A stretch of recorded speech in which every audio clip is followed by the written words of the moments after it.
C'est les États-Unis contre le reste du monde. Et voici qui gagnerait réellement en 2026.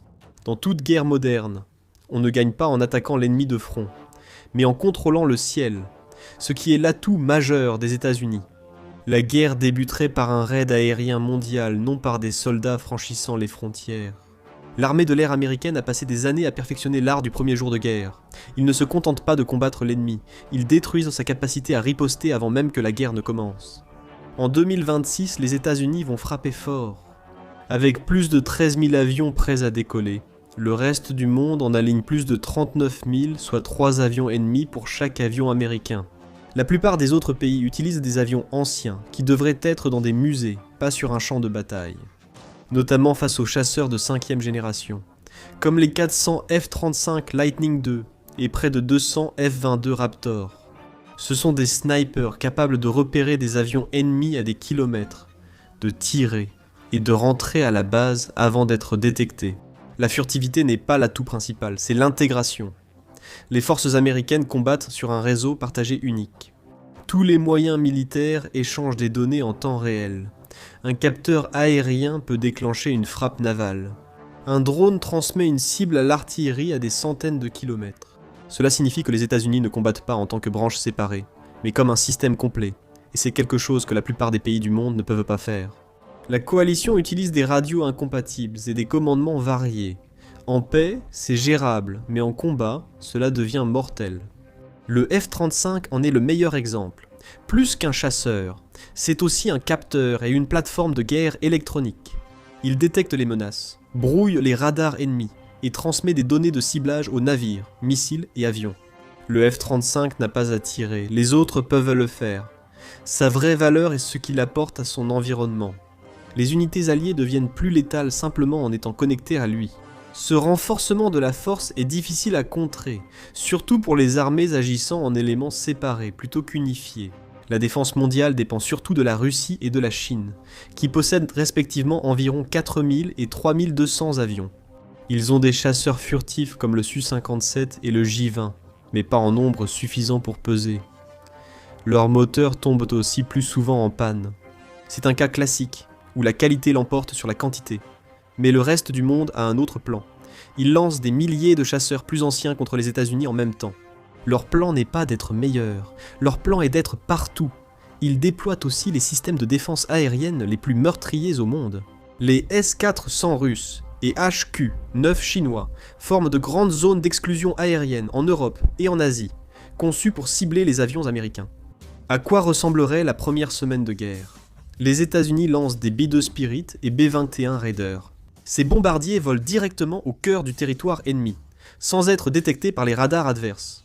Les États-Unis visent les centres de commandement ennemis, les stations radars et les pistes d'atterrissage. Des milliers de drones américains envahissent le ciel, servant d'appât pour activer les radars ennemis, aussitôt détruits par des missiles américains. Le monde réagit vivement, même si les cieux d'Europe et du Pacifique sombrent dans le chaos. Bien formés, les pilotes américains restent en infériorité. Pour chaque avion ennemi abattu, 2 autres apparaissent les premières semaines. Les États-Unis parviennent à détruire environ 20 à 30% des forces aériennes mondiales. Un coup dévastateur, mais cela ne se fait pas sans perte. Les S-400 détectent et atteignent les avions américains, faisant perdre aux États-Unis 200 à 300 appareils en première phase. Les États-Unis contrôlent le ciel, mais seulement dans certains théâtres, les océans et les Amériques. Au-dessus de la Russie et de la Chine, l'espace aérien reste disputé et la domination américaine déplace le combat sous la surface. La marine américaine est une forteresse mobile pouvant aller partout dans le monde. La flotte comprend 11 super porte-avions des navires gigantesques comme le Gerald R. Ford et la classe Nimitz. Un groupe aéronaval américain surpasse la plupart des forces aériennes nationales, et les États-Unis en comptent 11. Le reste du monde en a environ 10 à 12, selon le comptage des porte-avions légers ou porte-hélicoptères. La plupart sont plus petits, plus vieux, ou utilisent des rampes de saut à ski au lieu des catapultes américaines. La Chine a 3 porte-avions, l'Inde 2, et le Royaume-Uni, l'Italie, la France et le Japon en disposent ailleurs pour d'éventuelles confrontations. Ils ne peuvent rivaliser, et le monde le sait. Ils n'iront pas affronter la marine américaine dans le Pacifique. La Chine et la Russie cherchent à éloigner les États-Unis de leurs côtes en saturant leurs eaux de mines, sous-marins et missiles anti-navires. La principale menace pour la marine américaine est le missile, pas un autre navire. La Chine utilise des missiles hypersoniques, surnommés tueurs de porte-avions.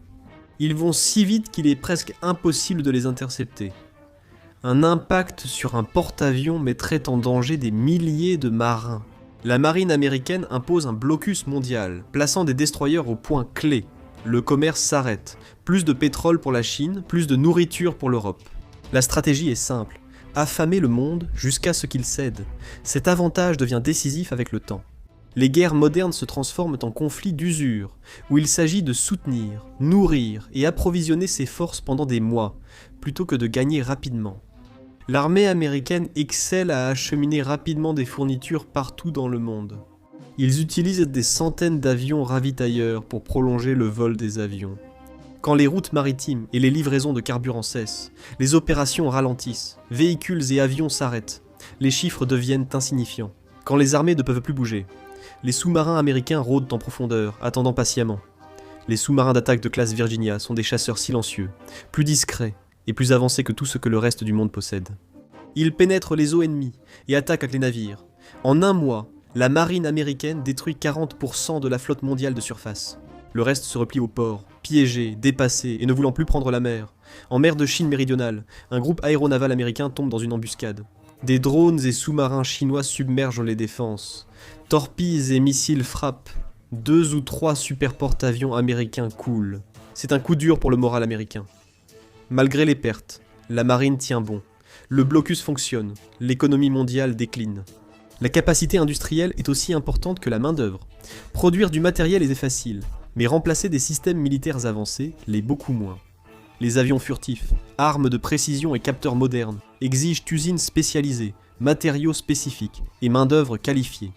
Les États-Unis ont d'importantes ressources et une industrie solide en Amérique du Nord, tandis que d'autres pays dépendent des importations de pétrole, métaux et composants. Quand le commerce maritime s'effondre, les usines ferment ou ralentissent. Avec le temps, un camp remplace ses pertes, l'autre non.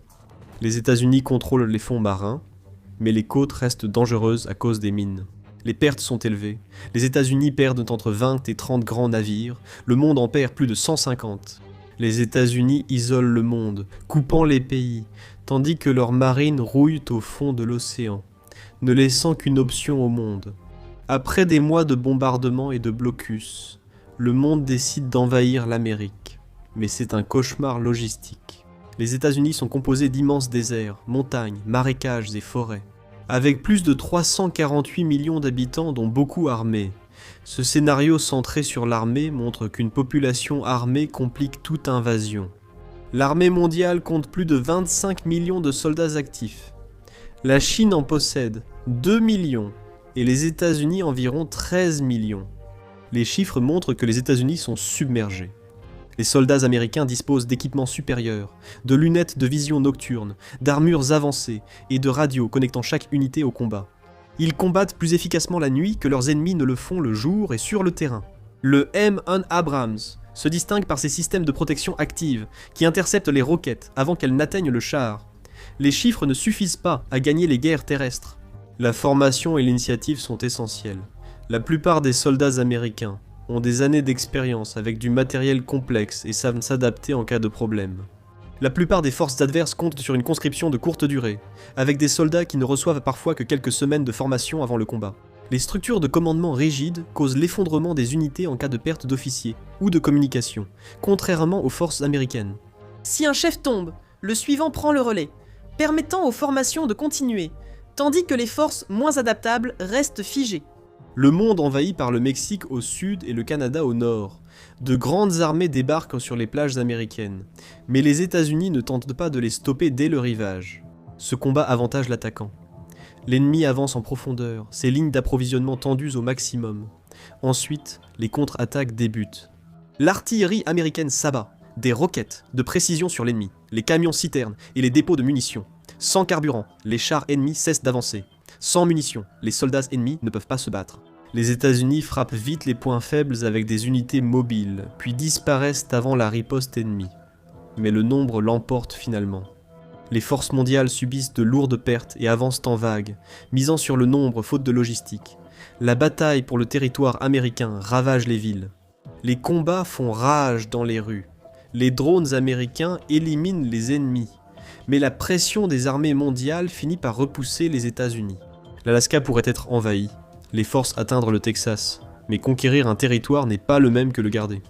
Les lignes d'approvisionnement américaines, courtes et protégées, sont sur leur territoire, alors que celles des autres traversent les océans et sont attaquées par la marine américaine. La nourriture et le carburant se raréfient. L'avancée s'arrête. Le moral suit la survie. Les forces américaines investissent massivement dans la médecine de guerre pour évacuer rapidement les blessés vers des soins avancés. Les soldats savent qu'ils ont une chance de survivre s'ils sont blessés au combat. Les autres armées ne peuvent pas offrir cette garantie. L'évacuation médicale est lente, les fournitures rares, et les blessés souvent abandonnés, ce qui mine le moral. Les unités se rendent car l'espoir disparaît, non par destruction. Le monde peut conquérir des territoires, mais il ne peut anéantir totalement l'armée américaine. L'armée américaine inflige 5 millions de pertes pour environ 500 000 pertes américaines. C'est un vrai broyeur de chair. Le territoire national demeure largement sécurisé grâce à la géographie et l'avantage de défendre son sol, mais cela conduit à une impasse sanglante. Quand un camp pense perdre, le désespoir grandit, surtout si les États-Unis se sentent menacés. Si les blindés ennemis approchent Washington, district de Columbia, les règles évoluent. Les États-Unis conservent la triade nucléaire. La capacité de lancer des armes nucléaires depuis la terre, la mer et les airs, avec des centaines de missiles dans des silos du Midwest. Ce sont de vieux systèmes, mais fiables. 14 sous-marins lanceurs de missiles balistiques patrouillent les océans. Chacun transporte assez de puissance de feu pour effacer une nation entière. Il y a aussi des bombardiers capables de porter des armes nucléaires et d'intervenir rapidement. D'autres pays possèdent également des armes nucléaires. La Russie en possède le plus, avec plus de 5400 ogives dans ses stocks militaires. La Chine se développe plus rapidement, atteignant environ 600 ogives. Mais au-delà de ces deux pays, les chiffres chutent fortement. La France, le Royaume-Uni, l'Inde, le Pakistan, Israël et la Corée du Nord ont des arsenaux bien plus petits. Le vrai problème est la coordination, pas les armes. La guerre nucléaire dépend du timing, de la communication, du commandement et surtout de la visibilité. Satellites, missiles, drones et logistique en sont les piliers. En 2026, l'espace devient un champ de bataille où les cyberattaques visent surtout les armées, bien que la vie civile soit aussi touchée. Les États-Unis disposent de réseaux renforcés et redondants pour fonctionner même sous attaque.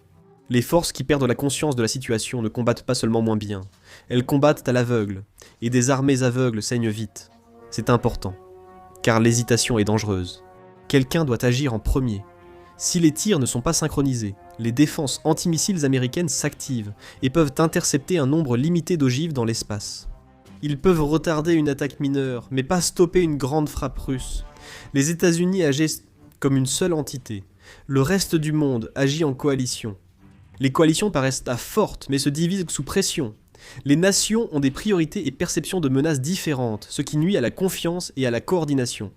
Certains partenaires hésitent, ou se retirent, mais les États-Unis, unis et adaptables, poursuivent la lutte. D'où l'échec des tentatives de limiter le conflit. Disons que le monde essaie d'utiliser une petite ogive nucléaire tactique pour détruire une base militaire américaine. La réponse des États-Unis serait instantanée et massive. Les sous-marins américains tirent leurs missiles, ciblant en minutes les capitales des grandes nations ennemies.